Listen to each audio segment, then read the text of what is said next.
സ്തോത്രം. ദൈവനാമം മഹത്വപ്പെടുമാറാകട്ടെ. ദൈവത്തിൻ്റെ അതിപരിശുദ്ധവും വാഴ്ത്തപ്പെടുമാറാകട്ടെ.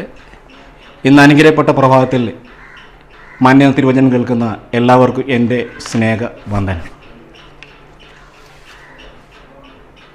ചിന്തയ്ക്ക് ആധാരമായിട്ട് നമ്മുടെ വിശുദ്ധ വേദപുസ്തകത്തിലെ യെശയ്യാവ് 65-21-22 വാക്യങ്ങളെ ഞാൻ വായിക്കാം. യെശയ്യാവ് 65-21-22 വാക്യങ്ങളെ ഞാൻ വായിക്കാം. അവർ വീടുകളെ പണിതു പാർക്കും, അവർ മുന്തിരിത്തോട്ടങ്ങളെ ഉണ്ടാക്കി അവയിലെ ഫലം അനുഭവിക്കും. അവർ പണിയുക, മറ്റൊരുത്തൻ പാർക്കുക എന്ന് വരികയില്ല. അവർ നടുക, മറ്റൊരുത്തൻ തിന്നുക എന്ന് വരികയില്ല. എൻ്റെ ജനത്തിൻ്റെ ആയുസ് വൃക്ഷത്തിൻ്റെ ആയുസ് പോലെ ആകും. എൻ്റെ വൃദ്ധന്മാർ തങ്ങളുടെ അധ്വാന ഫലം അനുഭവിക്കും. ഒരു വാക്കുകൂടി വീണ്ടും വായിക്കാം. അവർ വീട് പണിത് പാർക്കും, അവർ മുന്തിരിത്തോട്ടങ്ങളെ ഉണ്ടാക്കി അവയിലെ ഫലം അനുഭവിക്കും. അവർ പണിയുക, മറ്റൊരുത്തൻ പാർക്കുക എന്ന് വരികയില്ല. അവർ നടുക, മറ്റൊരുത്തൻ തിന്നുക എന്ന് വരികയില്ല. എൻ്റെ ജനത്തിൻ്റെ ആയുസ് വൃക്ഷത്തിൻ്റെ ആയുസ് പോലെ ആകും. എൻ്റെ വൃദ്ധന്മാർ തങ്ങളുടെ അധ്വാന ഫലം അനുഭവിക്കും.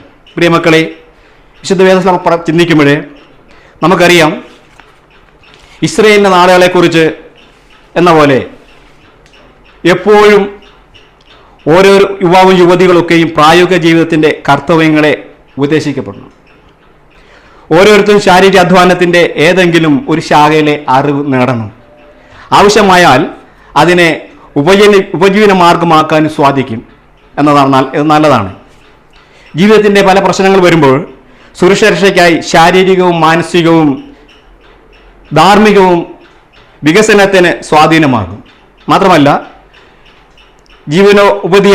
ഉപതിയായിട്ട് ഒരുവൻ ശരീരാധ്വാനം വേല ചെയ്യുന്നുവെങ്കിൽ അത് വേല ചെയ്യാൻ പഠിച്ചിരിക്കണം.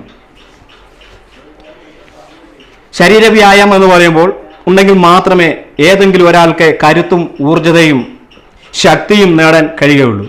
മനസ്സിനെയും സ്വഭാവത്തെയും സജീവമായി നിയന്ത്രിക്കുവാനും സാധിക്കും.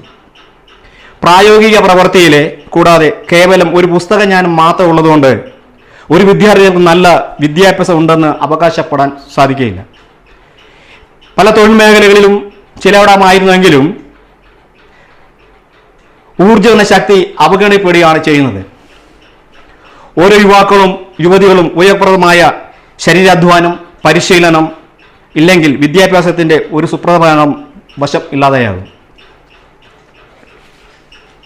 അതുകൊണ്ട് ഓരോ വിദ്യാർത്ഥിയും ദിവസത്തിൻ്റെ ഒരു ഭാഗം സജീവമായിട്ട് അധ്വാനത്തിന് മാറ്റിവയ്ക്കണം. അങ്ങനെ ചെയ്യുമ്പോൾ ഉത്സാഹങ്ങൾ രൂപപ്പെടുകയും സ്വയാശ്രയത്തിൻ്റെ ആത്മാവ് പ്രോത്സാഹിക്കപ്പെടുകയും ചെയ്യും.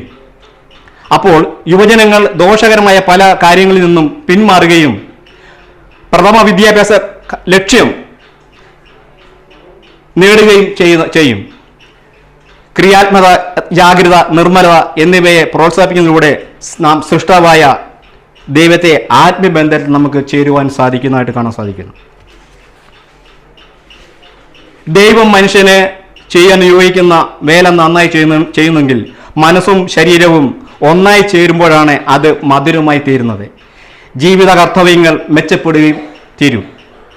മറ്റുള്ളവർക്ക് വേണ്ടി പ്രചോദനകരമായ ജീവിതം ചെയ്യുന്നുവെങ്കിൽ ശാരീരിക അധ്വാനത്തിൻ്റെ നമ്മൾ മറ്റുള്ളവരെ പഠിപ്പിക്കുകയും അങ്ങനെയുള്ളവർക്ക് അറിവ് നേടുകയും അവരെ സമൂഹത്തിലേക്ക് കൊണ്ടുവരികയും അവരെ ജ്ഞാനത്തിൻ്റെ വഴിയേക്ക് തിരിച്ചു കൊണ്ടുവരുവാനും ഒക്കെ നമുക്ക് സാധിക്കും.